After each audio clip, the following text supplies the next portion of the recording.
Single use plastic ব্যবহারে দূষিত হচ্ছে সুন্দরবনের পরিবেশ। পর্যটক, বনজীবী ও স্থানীয়দের অসচেতনতায় ছড়িয়ে পড়ছে প্লাস্টিক পণ্য। এতে দীর্ঘমেয়াদী ক্ষতির মুখে জীববৈচিত্র্য। পরিবেশ রক্ষায় জনসচেতনতা বাড়ানোর পাশাপাশি আইনের যথাযথ প্রয়োগ নিশ্চিতে উদ্যোগ নেওয়ার কথা জানিয়েছে বন বিভাগ। বিশ্ব ঐতিহ্য সুন্দরবন জলে স্থলে প্রাণ প্রাচুর্যে পরিপূর্ণ। জোয়ার ভাটার এই বনে জালের মতো ছড়িয়ে থাকা নদী ও খালে ঘুরতে ঘুরতে দেখা মিলবে কুমির, হরিণ সহ অসংখ্য প্রাণীর। চোখে পড়তে পারে রয়্যাল বেঙ্গল টাইগারও।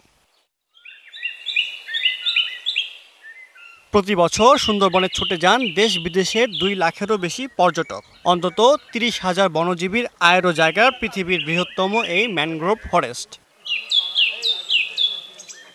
তবে মানুষের অসচেতনতায় দূষিত হচ্ছে সুন্দরবনের পরিবেশ।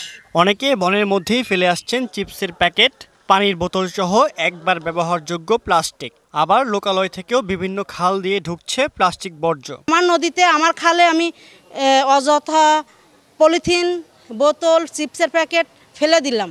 ওটা কিন্তু ভাসতে ভাসতে চলে যাচ্ছে সেই সুন্দরবন। শিয়া বাটার ও ভিটামিন ই সমৃদ্ধ lily glam beauty soap. Lily, always beautiful.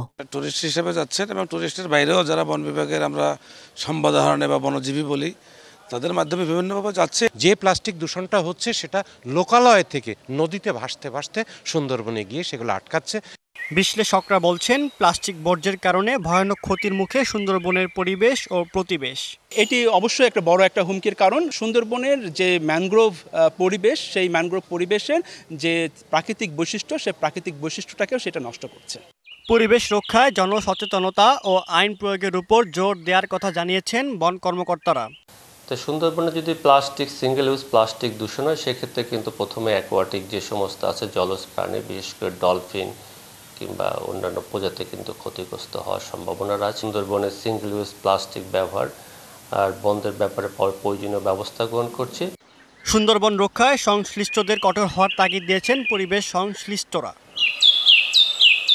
DBC news desk.